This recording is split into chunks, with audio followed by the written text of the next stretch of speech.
안녕하세요. 강희경 전도사입니다. 오늘의 날마다 말씀과 함께는 사무엘하 16장에 등장하는 다윗과 시므이에 대한 내용을 중심으로 교훈을 얻으려고 합니다.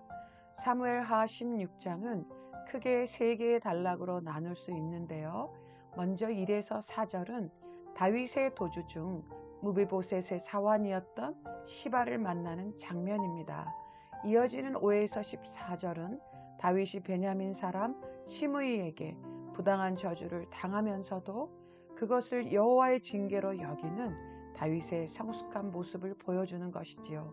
세 번째 15에서 23절은 예루살렘에 무혈로 입성한 압살롬에게 후세가 거짓 충성을 다짐하는 것, 그리고 아이도벨의 모략에 의해 압살롬이 다윗의 후궁들과 동침하는 비극적인 내용을 소개합니다.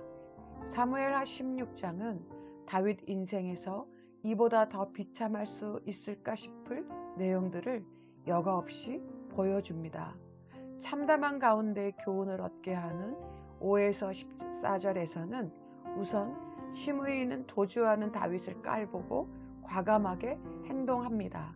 멸시하고 저주하며 독소를 퍼붓습니다. 시므이는 왜 그렇게 하는 것일까요? 이유는 사울 왕가의 몰락이 다윗 때문이라고 여겼기 때문입니다. 7절과 8절을 보면 시므이는 사울과 그의 아들들의 죽음에 대하여 다윗에게 혐의를 두고 있습니다.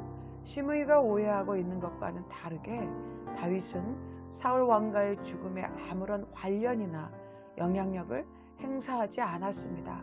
사울 왕가의 죽음과 몰락은 하나님께 범죄한 것에 대해 하나님이 심판하신 것이기 때문이지요. 하지만 시므이는 피를 흘린 자여 성악한 자여 하며 다윗을 무가치하고 불량한 자로 매도합니다.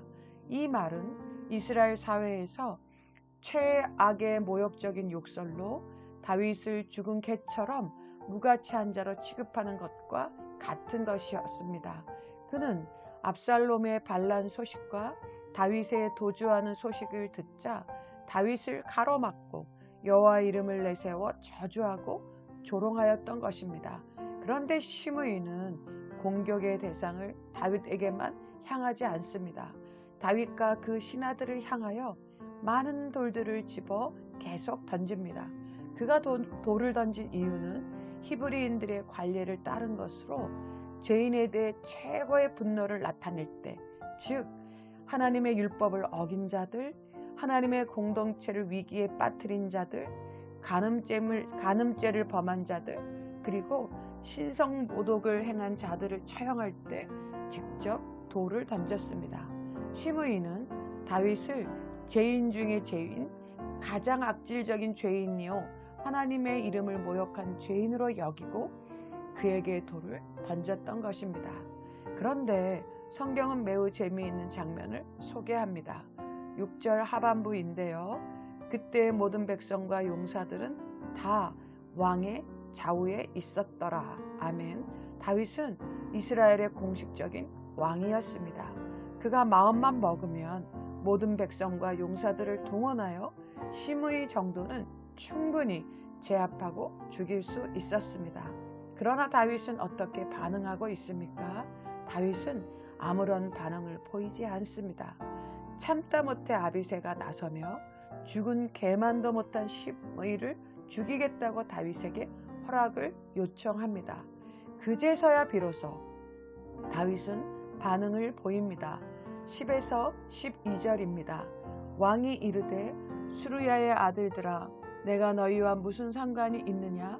그가 저주하는 것은 여호와께서 그에게 다윗을 저주하라 하심이니 내가 어찌 그리하였느냐 할 자가 누구겠느냐 하고 또 다윗이 아비새와 모든 신하들에게 이르되 내 몸에서 난 아들도 내 생명을 해하려 하거든 하물며 이 베냐민 사람이랴 여호와께서 그에게 명령하신 것이니 그가 저주하게 버려두라.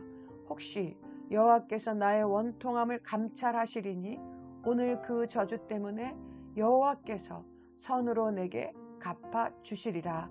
아멘.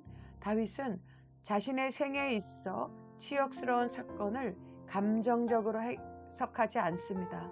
하나님의 관점으로 해석하며 시므이를 통해 하나님이 일하고 계심을 알게 합니다. 다윗은 하나님께서 시므이를 통하여 지금 자신에게 말씀하시는 것이라 받아들입니다. 타인에게 화살을 돌리지 않고 자기 자신에게 화살을 돌리고 있습니다. 겸비하게 이 환난을 당해야 한다고 믿고 있습니다. 압살롬도 시므이도 하나님이 허락하시지 않는다면 일어날 수 없다는 사실을 오롯이 받아들이고 있습니다. 다윗은 여기서 멈추었을까요?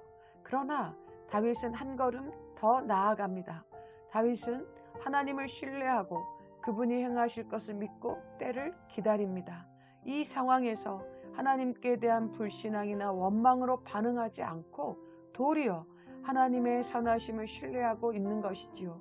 자신의 삶에서 언제나 옳은 일을 행하신 하나님을 신뢰하고 의지하고 있습니다. 사랑하는 성도 여러분, 어떤 영화 감독은 이런 말을 했습니다. 인생이란 끔찍하거나 비참하거나 둘 중 하나라고 말입니다.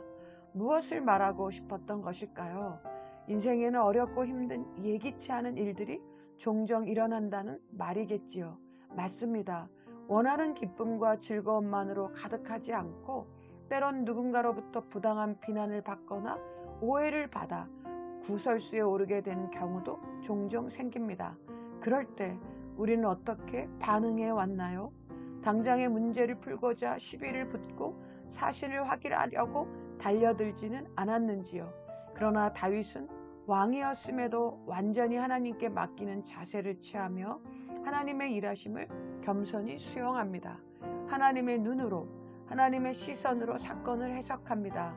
우리는 우리 삶에 일어나는 사건과 상황을 어떻게 바라보고 있을까요? 하나님의 시선으로 바라볼 때 우리는 자유로울 수 있으며 우리는 바른 길을 갈 수 있습니다. 사랑하는 성도 여러분, 우리의 일상, 특히 위기와 아픔을 하나님의 시선으로 바라보고 해석하는 은혜를 붙잡기를 부탁드립니다. 기도하겠습니다. 하나님, 다윗의 하나님이 우리의 하나님이심을 믿습니다. 억울하고 부당한 일을 당할 때라도 주님께 맡기고 주님을 신뢰하는 영적 통찰력과 지혜를 주시옵소서. 예수님의 이름으로 기도드립니다. 아멘.